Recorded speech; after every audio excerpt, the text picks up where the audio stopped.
बिस्मिल्लाहिर्रहमानिर्रहीम।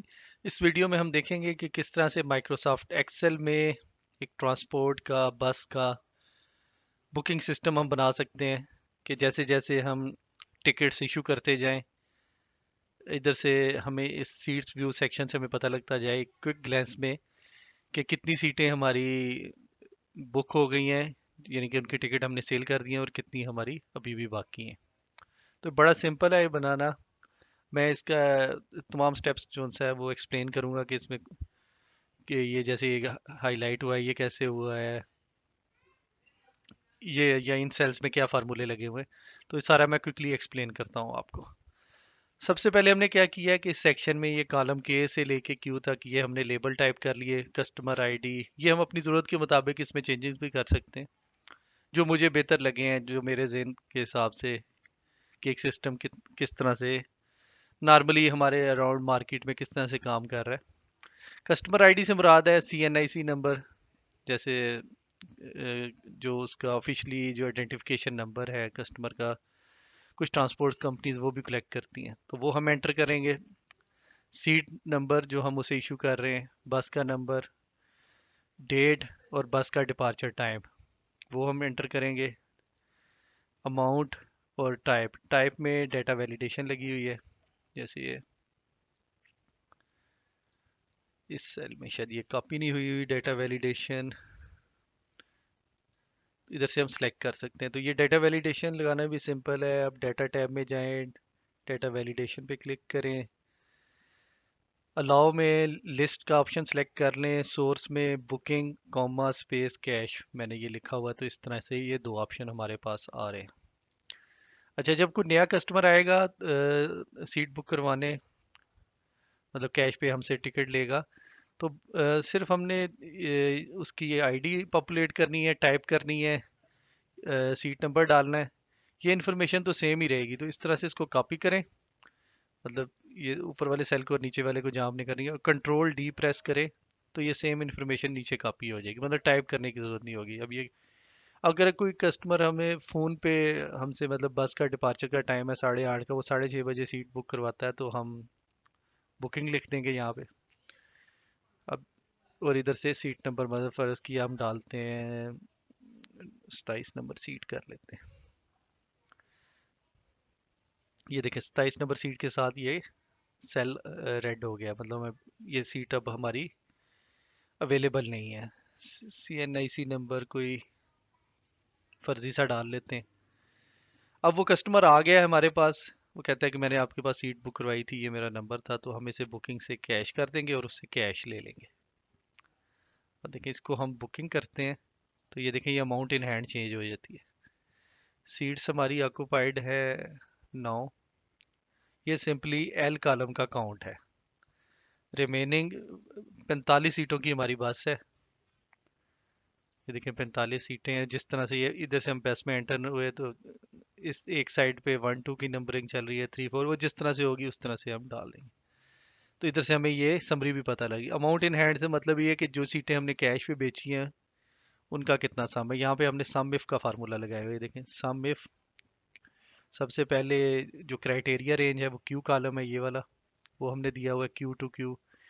कैश हमारा क्राइटेरिया की जो कैश है सिर्फ वही सम हो, और P to P column P जो है ये अमाउंट वाला कॉलम है।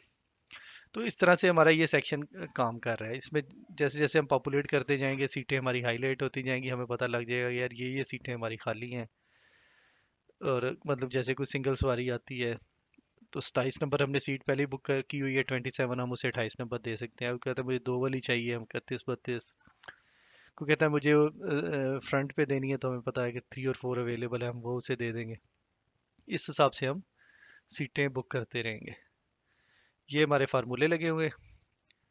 अच्छा, और ये जो इन्फॉर्मेशन है ये बुकिंग स्क्रीन शीट में, और ये डाटा शीट है। डाटा शीट से मतलब ये है कि अब ये 8:30 वाला हमारा टाइम है, ये बस हमारी रवाना हो गई। इस इन्फॉर्मेशन को आप कॉपी करेंगे और इधर पेस्ट कर देंगे, ये 8:30 वाली में, फिर 9:30 वाली, इस तरह पेस्ट करते जाएंगे, और यहाँ से ये रिमूव कर देंगे, ये सारा रिमूव कर देंगे, तो ये अब नया टाइम इधर हम एंटर कर देंगे सिंपली। तो अब जो ये यही स्क्रीन अवेलेबल होगी अगले टाइम की सीटें बुक करने के लिए। ज़ाहिर है जब ये हम इंफॉर्मेशन डिलीट करेंगे, ये जो रेड मार्क हुई हुई है या ऑक्यूपाइड मार्क हुई हुई है वो ब्लैंक हो जाएंगी। अच्छा, अब ये रेड मार्क की हुई है, ये कैसे हुआ है? ये सिंपली पहले तो ये सेक्शन बनाया, ये सीट व्यू इधर से क्लिक किया, इधर कहीं भी सेल में टाइप कर ले, मर्ज एंड सेंटर किया, दरमियान में आ गया, इसे बी पे क्लिक किया, बोल्ड कर लिया, इसमें जो कलर फिल करना फिल कर लिया। उसके बाद एक और चीज़ मैं आपको बताना चाहूँगा कि इन कॉलम्स को इधर तक सेलेक्ट किया, सेलेक्ट करने के बाद व्यू में गए, फ्रीज पेन में गए, और अब ये अनफ्रीज आ रहा है क्योंकि ये ऑलरेडी फ्रीज किया हुआ है, वरना यहाँ पे आ रहा होगा लिखा फ्रीज पेन, तो इस पे क्लिक किया तो ये फ्रीज हो गया। उससे क्या फ़ायदा क्या हो रहा है कि जब मैं ये नीचे की सीटें बुक करूँगा, 45 तक जाना है हमने, ये 45 सेल्स हमने सेलेक्ट करके उनको होम पे गए और इधर से ये बॉर्डर बॉर्डर लगाया हुआ है। तो मतलब मैं स्क्रॉल डाउन करता जाऊंगा सबसे आखिरी सीट बुक करते हुए, तो ये मुझे ये वाला जो व्यू है, ये पहली 17 रोज का वो नज़र आता रहेगा मुझे, मतलब मुझे आइडिया रहेगा कि कितनी सीटें बुक हो गई हैं, कितनी नहीं हुई हैं। और ये इन्फॉर्मेशन, समरी इन्फॉर्मेशन भी मुझे नज़र आ रही होगी। फ्रीज पेन का ये हमें फ़ायदा होगा। अब रह गया हमारा सिंपल कि ये हाईलाइट कैसे हो रहा है। और अच्छा, और इसके अलावा मैंने बुकिंग में, जब हम बुकिंग का ऑप्शन सेलेक्ट करेंगे तो भी हाईलाइट हो जाएगा। इससे भी हमें आइडिया होगा या कुछ सीटें हमारी बुकिंग पे चल रही हैं।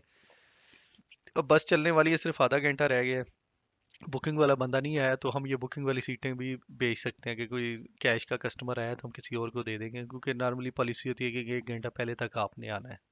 तो ये बुकिंग का, अब ये बुकिंग वाला कैसे हाईलाइट किया हुआ है? सिंपल, होम में गए, कंडीशनल फॉर्मेटिंग में गए, highlight cell rules, equal to में क्लिक किया, इधर मैं लिख दूंगा बुकिंग का वर्ड लिख दूंगा। उसके बाद कस्टम फॉर्मेट में मैं गया, फिल में गया, और इधर से मैंने कलर सेलेक्ट कर दिया, ओके किया, तो ये हो गया हमारा। अब जो, चूंकि ये ऑलरेडी फॉर्मेटिंग लगी हुई है, तो हम जो मैनेज रूल में जाके ये देख भी सकते हैं। देखें, cell value is equal to double quotes के अंदर बुकिंग, और ये अप्लाई कर रहा है क्यू टू क्यू, सारे कॉलम में लगाया हुआ है। मैंने ये सारा सिलेक्ट किया, उसके बाद होम में गया, कंडीशनल फॉर्मेटिंग में, और highlight cell rules equal to वाला बुकिंग लगा दिया है। तो उससे क्या हो रहा है, जहाँ भी ये बुकिंग का वर्ड टाइप होगा ये सेल हाईलाइट हो जाएगा। कुछ इसी तरह का यहाँ पे किया हुआ। उससे पहले यहाँ पे मैंने मैच का फंक्शन लगाया है। जिस सेल को मैंने हाईलाइट करना, मतलब वन, सीट नंबर 15, ये 41, अगर ये ऑक्यूपाइड है तो ये सेल हाईलाइट हो रहा है, अगर 2 ऑक्यूपाइड है तो 2 सीट नंबर हाईलाइट है तो ये सेल जो सा है वो हाईलाइट हो रहा है रेड कलर में। तो जिसको हाईलाइट करना है वहां पे मैच का फंक्शन लगाया हुआ है। मैच का फंक्शन क्या कर रहा है, is equal to match B2, B2 को के सेल को देखना है कि क्या ये अवेलेबल है, कहाँ पर, मतलब सीट नंबर B1, B2 में क्या है, सीट नंबर 1 है, क्या सीट नंबर 1 अवेलेबल है L to L की रेंज में, यानी कि क्या हमने इसे बुक कर लिया यहाँ पे।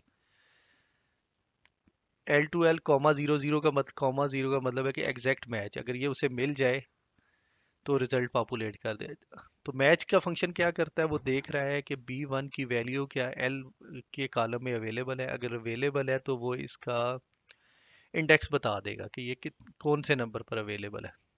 तो वो जो भी नंबर बताएगा वो जीरो से बड़ा ही होगा, 1 होगा, 2 होगा, 3 होगा। जो वो नंबर आ गया उसको मैंने इधर सेलेक्ट किया, जो भी हमारी फॉन्ट आ रही है उसको 1 या 2 कर दें ताकि वो बहुत छोटा न, और उसके बाद उसका कलर जो सा है कुछ ऐसा कलर रख दें लाइट सा, कि वो रेड कलर के अंदर जब इस सेल को हम रेड हाईलाइट कर दें तो जो इसके अंदर जो इस फार्मूला का रिजल्ट आ रहा है वो आपको नजर ना आए। मतलब ये एक वर्क अराउंड था जो मैंने बनाया। फॉन्ट उसकी 2 या 1 की, और उसको उसका कलर इधर से कुछ ऐसा सिलेक्ट कर दिया जो रेड के कलर में नजर ना आए। उसके बाद अब हमने इन सेल को रेड करना, तो उसका क्या किया, मैंने ये सारी रेंज सेलेक्ट की, home, conditional formatting, highlight cell rules,